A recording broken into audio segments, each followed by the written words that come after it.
Michael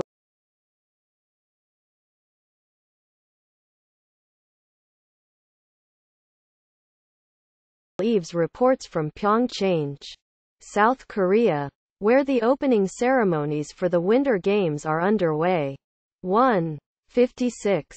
Pyeongchang, South Korea, in an extraordinary show of unexpected unity. North and South Korea sat side by side Friday night under exploding fireworks that represented peace, not destruction, as the 2018 Winter Olympics opened on a Korean peninsula riven by generations of anger and suspicion. Editors picks who and what to watch for in Pyeongchang. So many athletes and events to follow in the Olympics. Where to start? We've got you covered. Here are the biggest names and biggest storylines playing out in South Korea, and when you can catch them. Olympic Hockey Viewer's Guide. Schedule. Teams. Format. Storylines. All right. We know there won't be NHL players in the 2018 Olympics. While we can lament the loss of talent, there are still plenty of reasons to tune in. Here's the ultimate Olympic viewing guide for both the women's and men's tournaments.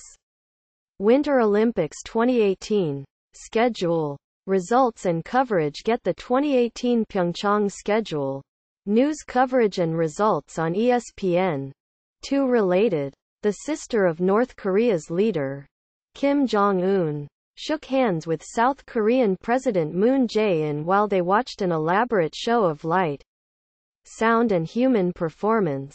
Its aim: to tell the epic story of Korea, not North, not South, but the entire land. After years of frustration, billions of dollars and a nagging national debate about their worth, the opening ceremonies took place before a world watching the moment not only for its athletic significance and global spectacle but also for clues about what the political future of the peninsula could hold.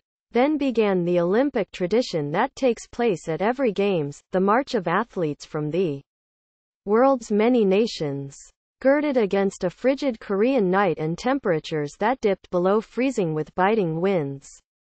The political intruded on the Games at several turns Friday as South Korea put on a frigid show for the world that's meant to display a newfound desire to cooperate with rival North Korea along with Seoul's stunning rise from poverty and war to Asian powerhouse. A huge crowd gathered in the freezing Olympic Stadium in this isolated, mountainous corner of South Korea, as performances displayed the sweep of Korean history and culture. Members of a delegation from North Korea, part of an Olympic partnership between the two Korean rivals, watched from high in the stadium a performance called The Land of Peace, and as past South Korean athletes paraded a large South Korea flag. After a chaotic year of nuclear war threats and nuclear and missile tests from the North, it was a striking visual moment. There was a palpable excitement in this isolated, rugged mountain town, as one of the poorest, coldest and most disgruntled parts of an otherwise prosperous South Korea kicked off 2 weeks of winter sports, Olympic spectacle and, just maybe, a bit of inter-Korean reconciliation. There will be plenty of sporting drama for both die-hard snow and ice junkies and the once every 4 years enthusiast. Will the Russians who aren't Russians, the 168 who have been invited as Olympic athletes from Russia, competing in neutral uniforms under the Olympic flag, bring home gold? Will Nathan Chen of the U.S. hit his quad jumps and claim figure skating glory? Can reigning men's gold medalist Yuzuru Hanyu of Japan overcome injury and defend his title against Chen? Will the past and present star of American skiing, Lindsey Vonn, be surpassed by the likely future of the sport, Michaela Schifrin? But the athletic aspect of these games has been overshadowed in the build-up to the opening ceremony by a frenzied increasingly momentous fire hose spray of political developments.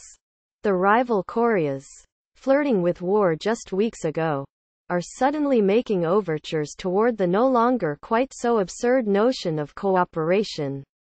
The Winter Games opening ceremony is broken down into 14 different sections, including the parade of athletes and the lighting of the Olympic flame. As the ceremony started, the lights dimmed and the crowd cheered as fireworks exploded overhead. Richard Heathcote, Getty Images. North Korea has sent nearly 500 people to the Pyeongchang Games, including officials, athletes, artists and cheerleaders, after the Koreas agreed to a series of conciliatory gestures to mark the Games. More than 2,900 athletes from 92 countries will compete here, making it the biggest Winter Olympics to date. Everybody make some noise. Two MCs shouted in English and Korean as spectators streamed into the Olympic Stadium before the ceremony. South Korean figure skating gold medalist Yoona Kim, who won a gold medal at the 2010 Vancouver Olympics and a silver at the 2014 Sochi Games before retiring from competition, later ignited the Olympic cauldron.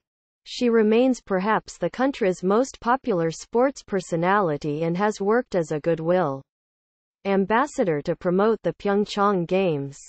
North Korean dictator Kim Jong-un's sister, making an unprecedented visit to South Korean soil, attended the same opening ceremony as U.S. Vice President Mike Pence, who's vowing toughest ever sanctions on North Korea after two failed Olympic bids that emphasized the notion that the Games could help make peace with North Korea. Pyeongchang finally sold its successful try in 2011 on the decidedly capitalistic goal of boosting winter sports tourism in Asia. But North Korea has a habit of not letting itself be ignored when it comes to its southern rival. Its agents blew up a South Korean airliner ahead of the 1988 Seoul Olympics in an attempt to dissuade visitors.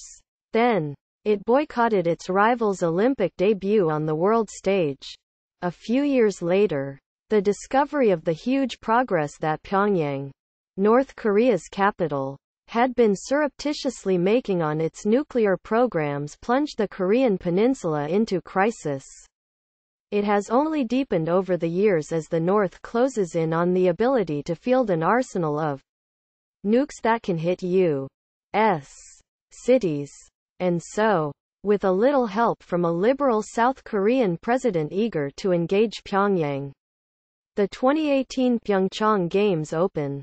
They do so with as much focus on the North, which has zero real medal contenders, as the South, which in the 3 decades since its last Olympics has built a solid winter program as it went from economic backwater and military dictatorship to Asia's fourth biggest economy and a bulwark of liberal democracy. Could Pyeongchang's initial pitch, that it could contribute to peace on the Korean peninsula, actually become reality?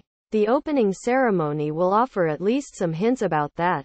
And maybe more. What's certain is that these games, more so than any in recent memory, are about far more than sports.